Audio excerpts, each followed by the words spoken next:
Shalom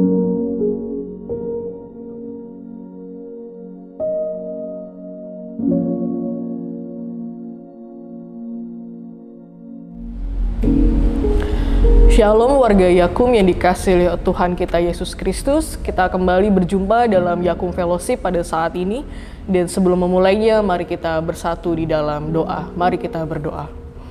Ya Allah Tuhan kami yang bertahta dalam kerajaan surga yang mulia, berikanlah kami hikmat dan roh kudus-Mu, sehingga firman yang kami baca dan kami renungkan pada saat ini boleh menjadi bagian dalam kehidupan yang harus kami hidupi dan kami lakukan sesuai dengan seturut kehendak Tuhan. Berikanlah kami roh kudus-Mu sehingga kami mampu melakukannya dan boleh memahaminya, sehingga dalam kehidupan kami firman inilah yang boleh hidup dan menyertai perjalanan karya kami. Demi Kristus Yesus kami berdoa dan bersyukur. Amin. Jemaat Tuhan yang dikasihi oleh Tuhan kita Yesus Kristus, pada saat ini bacaan kita terambil dari 2 Tawarikh 18 ayatnya yang ke-13 yang berbunyi demikian. Tetapi Mika menjawab, demi Tuhan yang hidup, sesungguhnya apa yang akan difirmankan Allahku, itulah yang akan kukatakan. Saya ulangi, 2 Tawarikh 18 ayat 13 berbunyi demikian. Tetapi Mika menjawab, demi Tuhan yang hidup, sesungguhnya apa yang akan difirmankan Allahku, itulah yang akan kukatakan. Sedemikian jauh pembacaan yang akan menjadi perenungan kita pada saat ini, dan biarlah setiap orang yang mendengarkan dan merenungkan sabda Tuhan boleh tetap melakukannya dalam kehidupan sehari-hari. Haleluya. Dan pada hari ini Bapak Ibu Saudara-saudara yang dikasihi oleh Tuhan Yesus Kristus, kita memaknai kembali akan perjalanan 40 tahun dari salah satu unit layanan kita, yaitu Pusat Rehabilitasi Yakum. Pada tanggal 16 November 1982, proyek rehabilitasi Bethesda diprakarsai oleh seorang dari Selandia Baru yang bernama Colin McLennan. Proyek ini didirikan untuk menyandang disabilitas fisik yang ada di Indonesia dan dengan dukungan dana penuh dari Persekutuan Gereja Presbyterian dan Metodis di Selandia Baru.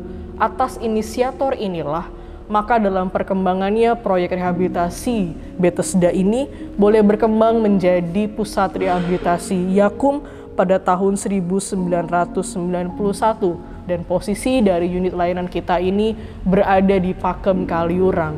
40 tahun yang lalu, kegelisahan dan keprihatinan terhadap penyandang disabilitas boleh menjadi salah satu titik acuan untuk menyampaikan kabar berita baik bagi penyandang disabilitas untuk ditolong, untuk diberdayakan.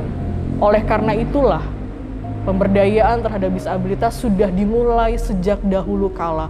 Bahkan hingga saat ini, isu pemberdayaan masyarakat bagi disabilitas tetap dijalankan oleh Pusat Rehabilitasi Yakum. Maka melalui perenungan kita pada saat ini, kita melihat dari 2 Tawarikh 18 ayat 13 ini berbicara tentang seorang nabi yang bernama Mika. Mika dihadirkan di hadapan 400 nabi lainnya ketika berjumpa dengan Yosafat dan Ahab ketika mereka akan maju ke medan perang. Dan Mika menjadi salah satu kunci akhir jawaban atas pertanyaan Ahab, apakah mereka akan maju berperang atau tidak. Dan jawaban Mika pada saat itu cukup menarik. Mika tetap mengatakan bahwa apa yang difirmankan Allah, itulah yang akan kukatakan. Hal ini menunjukkan soal koherensi atau konsistensi yang dimiliki oleh Mika untuk menyampaikan apa yang sebenarnya. Berbicara menyampaikan apa yang sebenarnya bagi Mika, Mika tidak disukai oleh Raja Ahab. Karena apa? Seringkali yang disampaikan, kebenaran yang disampaikan oleh Mika itu bertolak belakang dari harapan Raja Ahab tersebut. Seringkali kebenarannya adalah sebuah malapetaka bagi Raja Ahab. Sehingga Mika tidak disukai ketika menyampaikan kebenaran tersebut. Namun demikian, justru di perikop ini, Mika menjadi kunci dari semua jawaban terhadap nabi-nabi, apakah mereka maju berperang atau tidak. 400 orang nabi sudah dikumpulkan, dan Mika yang terakhir kalinya ditanyakan soal pendapatnya. Dalam hal ini menjadi pertanyaan kuncinya adalah apa yang membuat Mika konsisten dan koheren terhadap menyampaikan kebenaran Tuhan tersebut. Apa yang mendorong Mika untuk tetap menyampaikan yang menjadi kebenarannya? Satu titik tolak adalah dia adalah seorang nabi yang diutus oleh Tuhan. Tugas perutusan nabi inilah yang disematkan kepada Mika sehingga menjadi dasar bagi Mika untuk menyampaikan apapun yang benar sekalipun kondisinya dia tidak disukai. Akibatnya banyak, dia tidak disukai oleh Ahab yang adalah raja Israel pada saat itu dan mungkin juga tidak disukai oleh banyak orang yang lainnya. Koherensi antara pikiran, perkataan, dan perbuatan inilah yang muncul dari jiwa seorang Mika untuk menyampaikan kebenaran. Maka ketika kita merefleksikan 40 tahun perjalanan pusat rehabilitasi Yakub, maka di situ kita melihat koherensi antara apa yang menjadi visi mula-mula untuk memberdayakan masyarakat disabilitas hingga saat ini. Konsistensi di tengah pergumulan yang hadir pada saat ini, itulah yang menguji apakah pusat rehabilitasi Yakub masih tetap mempertahankan pemberdayaan masyarakat disabilitas. Merefleksikan Mika yang menjadi seorang nabi di tengah situasi yang sangat sulit, tidak dipercaya, itu pula yang mungkin menjadi tantangan bagi pusat rehabilitasi Yakub di dalam mempertahankan pelayanannya, di dalam mempertahankan koherensi dan konsistensi untuk memperdayakan masyarakat inklusi disabilitas. Panggilan kita saat ini adalah ketika kita menyampaikan kebenaran sebagai bagian dari kehidupan kita, memaknai tugas perutusan ini adalah menyampaikan kebenaran, koherensi dan konsistensi kita terhadap apa yang menjadi visi mula-mula. Pusat rehabilitasi Yakub memiliki visi mula-mula pemberdayaan dan menjawab kebutuhan masyarakat disabilitas. Maka di situ pula lah juga menjadi refleksi bagi kita. Apa yang menjadi visi mula-mula tugas perutusan unit layanan kita saat ini, maka disitulah panggilan untuk konsisten dan koheren terhadap pikiran, apa yang kita pikirkan terhadap lembaga kita, perkataan apa yang kita katakan terhadap lembaga kita, dan juga bentuk aksi nyata perbuatan atas lembaga di mana Tuhan mengutus dan menempatkan kita. Bicara koherensi adalah adanya kesesuaian antara pikiran, perkataan, dan perbuatan.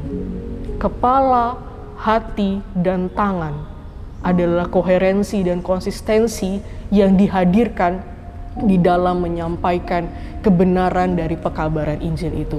Mari Bapak Ibu sekalian, warga Yakub yang dikasihi oleh Tuhan kita Yesus Kristus, bersama-sama dengan pusat rehabilitasi Yakub yang pada tanggal 16 November nanti boleh memperingati dan merayakan kembali hari ulang tahun mereka. Kita diajak juga bercermin kembali tentang visi mula-mula dalam menyampaikan kabar baik bagi setiap orang.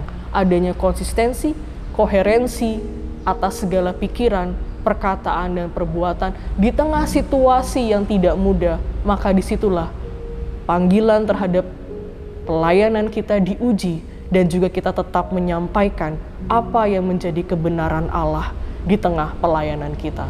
Tuhan menolong kita semua. Amin. Mari kita bersatu di dalam doa.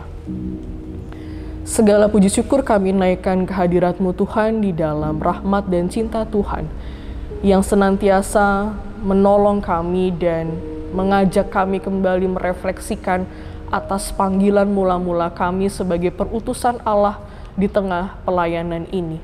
Kami yang kembali boleh belajar dari Mika yang diutus untuk menyampaikan kebenaran Tuhan. Kiranya panggilan Mika itu pula yang boleh kami refleksikan dan kami belajar untuk kami menyampaikan apa yang menjadi kebenaran Allah di dalam karya pelayanan ini. Panggilan kami dan tugas perutusan kami untuk menyampaikan kabar baik dalam karya pelayanan penyembuhan